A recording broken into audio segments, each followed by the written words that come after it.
Hello and welcome to Mouse in the Mitten Trivia Pod, a podcast where you can test your Disney trivia knowledge over a variety of topics. My name's Court and I will be your host. Our game will consist of 5 rounds of 6 questions, covering everything from your basic Disney knowledge to some unknown facts. Each question is worth 1 point unless otherwise noted. Make sure you follow us on YouTube, on Facebook, Instagram, and TikTok. Let us know what your score is. And hey, if you are planning a Disney vacation soon, you need a little bit of help planning things out and try to figure out where you're going to go, all that sort of stuff, do not hesitate to let me know. You can email me at mouseinthemitten@gmail.com. I also have a link to a form that you can fill out if you are so inclined to do so. Would love to help make your vacation as magical as it can be.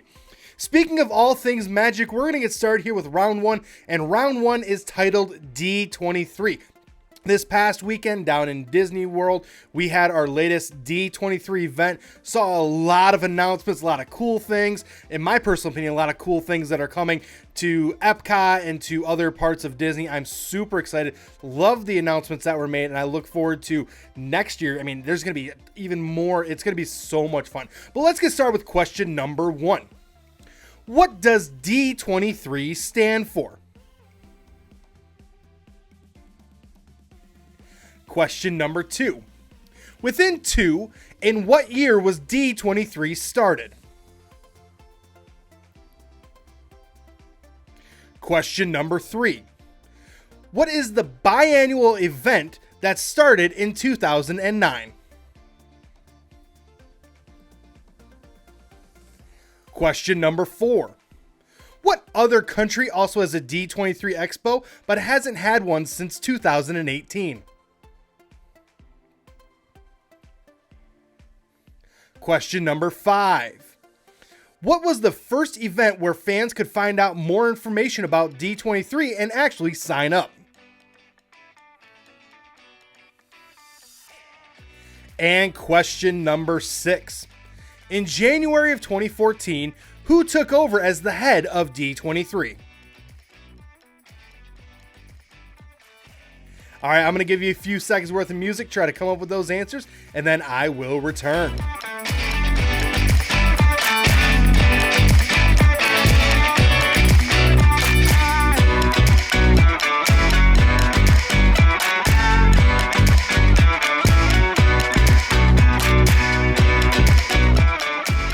All right, let's get some answers on D23, the ultimate Disney fan club. So question number 1, what does D23 stand for? Well, the D stands for Disney, and then the 23 represents 1923, aka the first year that Disney was founded. We're celebrating the 100th anniversary right now, so hopefully that one was pretty direct for you. Question number 2. Within 2, in what year was D23 started? It was started March 10th of 2009. So in order to get the point there, you would have had to say between 2007 and 2011. So yeah, for as long as Disney's been around, this is a newer fan club. Obviously, we've had the Mickey Mouse Club for a long time, but D23 is a different type of fan club, more geared towards adults. So it's a little bit interesting that it took them that long to finally create one, but now we have it. Question number 3. What is the biannual event that started in 2009? Well, that is the D23 Expo. Now, technically, this year was Destination D, and that was what was going on in Disney World. Now, technically, usually, Destination D, they do a great job of celebrating Disney, having a lot of fun, not a lot of announcements that come out of there. This year, they changed it up on us. They said, hey, we got a lot of announcements. We're going to make a bunch of announcements, and I guess a bunch isn't probably the right way, but they did make some big ones and some fun ones, in my personal opinion, as well. Next year's D23 Expo is back out in Anaheim. Should be a lot of fun. Question number 4. What other country also has a D23 Expo, but they haven't had one since 2018? That is Japan. They would also do theirs biannual. So they had one in 2018. They were planning on in 2020, but obviously they never had it. I'm not sure if or when they're planning on bringing that back, but it seems like it was a pretty popular event, but I guess not. I mean, it's all up to them. I'm just here to see what happens next. Question number 5. What was the first event where fans could find out more information about D23 and actually sign up? Well, that was the 2009 San Diego Comic-Con. They actually had a booth at Comic-Con that year. You can get information, you can sign up, and that's where the first people could sign up to be part of D23. Brilliant strategy. I mean, we're talking about one of the biggest Comic-Cons in the world. That one is definitely a good one to be able to start broadcasting that out. And Disney does a lot there as well. And last but not least, question number 6. In January 2014, who took over as the head of D23? That is Adam Sanderson. He took over for Stephen Clark. So Stephen Clark started D23. It was kind of hand in hand with Bob Iger to start that. And then Adam Sanderson is the leader of D23 now, and he's been there since 2014. He's done a great job. I think they put on great events. They do a great job of making it really fun, and definitely something that if you're a true Disney fan, it's certainly worth checking out. All right, moving on now, we're going to continue into round number 2, and round number 2 is our Fast Facts round. This round is filled with simple questions that have simple answers. Today's category is Disney settings. So for this round, I'm going to give you a setting in a Disney movie. You simply have to tell me what movie is that setting from. For example, if I were to say Ant Island, you would say A Bug's Life. So let's get started with question number 1. Element City. Question number 2, Pride Rock. Question number 3, God's Thumb. Question number 4, the Anderson Observatory. Question number 5, New Holland. And question number 6, the Land of the Dead. Man, that last one kind of sounds a little morbid, so we'll have to see where that one gets tied into. So let's look into see where these Disney settings all take place. So question number 1, we went with Element City. That is Elemental. So that one is definitely the newest out of this list. And hopefully you're staying up to par on your Disney movies, because that one's a good one. Question number 2, Pride Rock. Well, that is The Lion King. Obviously an iconic setting, one that as soon as I said Pride Rock, you probably all got that same image in your head. Question number 3, God's Thumb. Well, that is Holes. Obviously Zero and Stanley climb to the top of God's thumb. They reverse the curse and all that sort of stuff. Sorry for the spoilers, but they always talk about it's at the top of God's thumb. Question number 4, Anderson Observatory. Well, that is Meet the Robinsons. So that's where we kind of see all the kind of the big setting there towards the middle and the end of the movie. Ties a lot of things together. And it's really, really cool. Question number 5, New Holland. Well, that is Frankenweenie. Now, yes, that New Holland applies to both the old and the new one, but when we talk about New Holland, definitely talking about Frankenweenie. And then last but not least, question number 6, Land of the Dead. I said it sounded morbid. It is not. It is Coco. Coco is there. It's the Land of the Dead. Again, it sounds really, really bad, but it's not. It's a lot of fun, and personal opinion, it is one of the most colorful scenes and settings that you will see in all the Pixar movies. Now, Elemental does a great job of being colorful as well, but just the Land of the Dead, all the colors, the detail, it's just phenomenal. Again, if you go and you watch the original Toy Story and then you see like that one, the strides that Pixar has made is phenomenal, but it's also a really cool setting as well. Moving on now, we are going to move into round number 3, and round number 3 is our Connecting the Circles. This round will have 5 questions that may or may not be Disney related, but the answers do relate to each other in some way through Disney. The 6th and final question of this round is the connection between those 5 answers. I'm going to give you a hint. No, the connection is not that they are all Disney movies. There is another deeper connection there between those answers. So let's get started with question number 1. On September 6th of this year, what live-action remake was added to Disney+? Question number 2. What movie recently celebrated their 30th anniversary with a stage-like performance on ABC that starred her, Josh Groban, and Shania Twain, among others?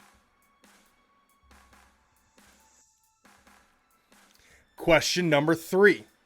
What movie is adding a third to its franchise in 2024? Question number 4. What 1992 movie stars Christian Bale and features names such as Bill Pullman, Anne Margaret, Robert Duvall, and Michael Lerner? Neil Patrick Harris also said that you get one of these in your gift bag. Question number 5. Where can you hear songs such as Chow Down, One by One, and Endless Night? And question number 6 is, what is that connection between those answers? I'm going to give you a little bit of music, try to come up with those answers, and then I will return.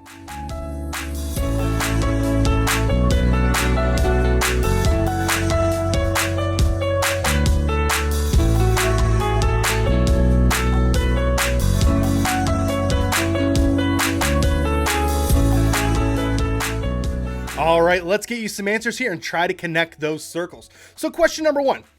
In September 6th of this year, what live action remake was added to Disney Plus? It was just last week. That is the live action Little Mermaid. It was added. My wife sat there this weekend. She's like, wasn't the live action Little Mermaid just added to Disney Plus? And I said, yes, it was. So we're going to be watching that here pretty soon. Question number 2.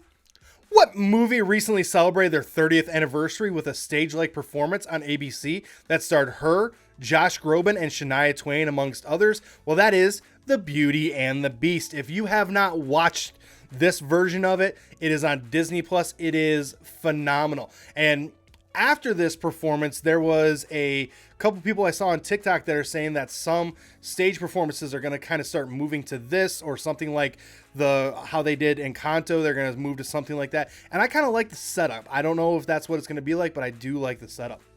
Question number 3. What movie franchise is adding a third movie in 2024? Well, that is Frozen. Now, again, we can debate about what's going to actually happen in this third Frozen. We can debate whether or not it's a good idea to bring in a third Frozen.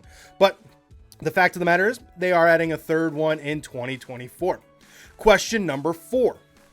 What 1992 movie stars Christian Bale and features names such as Bill Pullman, Anne Margaret, Robert Duvall, and Michael Lerner? Neil Patrick Harris also said that you get one in a gift bag. That is The Newsies. Now, the Neil Patrick Harris thing, if you don't know what I'm referencing, look up Neil Patrick Harris hosts the Tony Awards or something along those lines. You'll see that intro. It is the best starting monologue performance, whatever you want to call it, to start any sort of award show ever. It's just epic.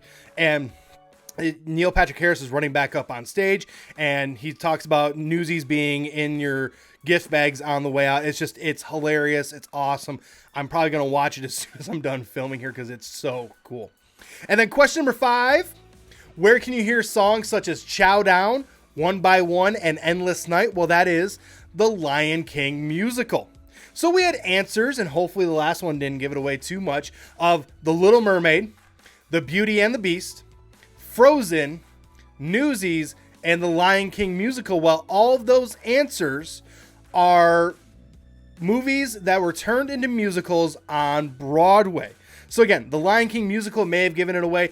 I gotta admit, the first time I wrote these questions, the initial Beauty and the Beast question was, what is the first movie that Disney turned into a Broadway musical? Because it was Beauty and the Beast. That was the first movie that they turned into a musical. Alan Menken wrote more songs for it. That's where we get Evermore from in the live action remake. But I didn't want to give away the answer too quickly. So hopefully you got that one. Like I said, they're all Disney movies. Yes, you're not wrong on that one, but they are all also Broadway musicals as well. Some of them are even touring the country as we speak. Moving on now, we are going to head into round number 4. Now, round number 4 is our traditional round in which we celebrate a movie anniversary of some kind. Well, there are not really a ton of good movies that have come out during this week. So instead, we're going to switch things up a little bit. We're going to do movie quotes. So for this round, what's going to happen is I'm going to say a quote from a Disney movie. You simply have to tell me what movie is that one from. So I'm going to say a quote. You say what movie it's from. It's going to be a lot of fun. So let's get started with question number 1. The flower that blooms in adversity is the most rare and beautiful of them all. Question number 2. If you can't say something nice, don't say nothing at all. Question number 3. Ohana means family. Family means nobody gets left behind or forgotten. Question number 4. Ladies don't start fights, but they can finish them. Question number 5. Because it's not worth doing if you can't win big.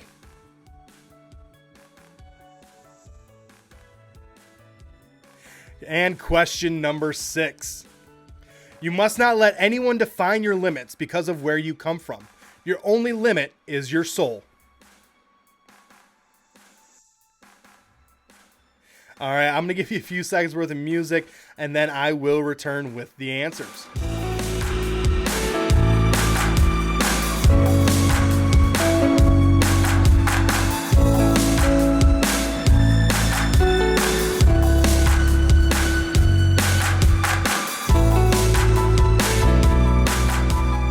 All right, let's get you some answers here on these movie quotes. So, quote number 1. The flower that blooms in adversity is the most rare and beautiful of them all. That is from Mulan. Now, I don't know if you're like me, but every time I hear that quote, I just have images of the happily ever after fireworks, because that's when you have the emperor who walks out, looks like he's walking onto the balcony, and he says this quote. So it's just, I'm so excited to watch that show again sometime soon. Question number 2. If you can't say something nice, don't say nothing at all. Man, it trips me up every once in a while, because to me that's not proper English, but it trips me up a little bit here and there whenever I say that. But that is from Bambi. Of course, that is Thumper saying that, so he's young. Let's see how it's tripped me up a little bit, but definitely one of the more memorable quotes from the movie Bambi. Question number 3. Ohana means family. Family means nobody gets left behind or forgotten. If you didn't get that from my voice, that is from Lilo and Stitch. Definitely a very touching quote, and definitely one that sticks with all of us. Question number 4. Ladies don't start fights, but they can finish them. That is from the Aristocats. Obviously, that's the little all-white cat. It's just adorable. All right, quote number 5. If you don't know, if you didn't guess it from the way I read it the first time, this quote, it's seared in the back of my head. Quote number 5. Because it's not worth winning if you can't win big. That is from the Mighty Ducks. Now I gotta let you know, as a coach, no, I don't hold true to that philosophy. I'm as a coach, I love winning. Yes, I do. But I'm not trying to run up scores or anything like that. It's just this was a quote that kind of was a driving force in that movie about the team that the Ducks were playing. And then last but not least, quote number 6, or question number 6. You must not let anyone define your limits because of where you come from. Your only limit is your soul. That is from Ratatouille, and that is I know there's a lot of good quotes that come from the movie. This one to me is the best one and probably the most relatable, just talking about how we can't how we're the ones who need to define ourselves. We're the ones who need to listen to our soul and not listen to those around us. In this part of the movie, Remy is letting other voices influence his decisions. At this point, when he hears this quote from Gaston, he decides, I need to start doing what makes me happy, and I think that is a really powerful message as well. All right, we are going to wrap up today's game, and round number 5 is titled Disney Statues. For this round, all these questions have to do with the statues that can be found around the Disney parks around the world. Now, I'm not going with any of the temporary ones. I try to avoid any statues that are no longer there. So All these questions have to do with statues that you can find today. All right. So question number 1. What statue is in 5 parks and depicts Walt holding Mickey's hand?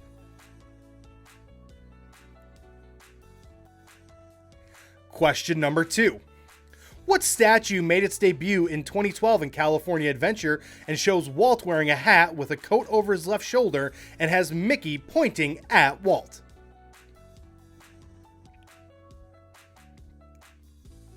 Question number 3. Who do you see dancing together as a statue inside the castle in Disneyland Paris?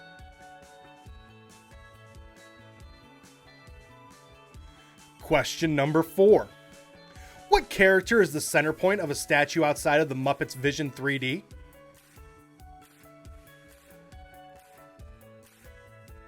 Question number 5. Who has their own statue outside of their tavern known for their huge cinnamon rolls?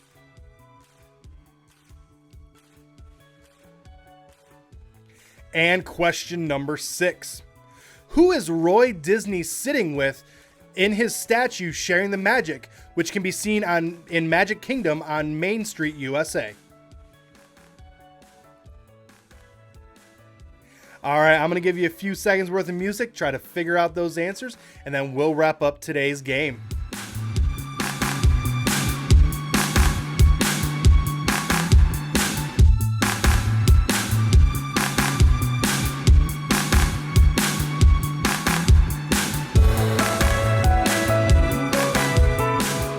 All right, let's wrap up today's game with a little bit of fun on some Disney statues. So question number 1. What statue is in 5 parks and depicts Walt holding Mickey's hand? That is the statue that we all know and love. That is the partner statue. Anytime you imagine any of the castles, this is the statue that's in front of it of Walt holding Mickey's hand. This is, when I think of statues in Disney, I think I'm in the majority here saying this is the one that always comes to mind first. Even if you don't know the name, now you do. It's the partner statue. Question number 2. What statue made its debut in 2012 in California Adventures and shows Walt wearing a hat with a coat over his left shoulder and has Mickey pointing at Walt? That is the Storyteller statue. It's a really cool one, a really iconic one as well, and it's a good one to get a lot of pictures with, and again, just another iconic statue. Question number 3.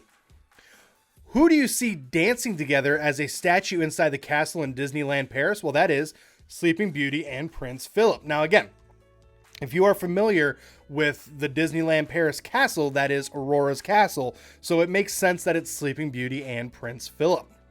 Question number 4. What character is the center point of a statue outside of Muppet Vision 3D? That is the lady herself, Miss Piggy. She is a Statue of Liberty holding her torch above her head, and it is just awesome. Personal opinion, Miss Piggy, hold her to the higher level. That is one way in which we can put her up there. She is fantastic. Question number 5. Who has their own statue outside of their tavern known for their huge cinnamon rolls? That is Gaston. He has all these barrels. He's holding on to these barrels. He has a leg up. You have LaFool there as well. So if you had said Gaston and LaFool, give yourself a bonus point there for fun. But at least we were looking for Gaston. And by the way, best cinnamon roll possibly in Disney? I think it is. It's delicious. I've tried to recreate it at home. Not the same. I don't have the magic, I guess. Last but not least, question number 6. Who is Roy Disney sitting with in his statue sharing the magic, which can be seen in Magic Kingdom on Main Street, USA? He is sharing that park bench with Minnie Mouse. It is a very cool statue. It is right there on Main Street, USA. When you start coming into the park, it's right on your left in Disney World. It is a phenomenal statue and tribute to Roy Disney, who again is the person who was the leading force in getting Magic Kingdom and Disney World opened down in Orlando. It is a fantastic statue.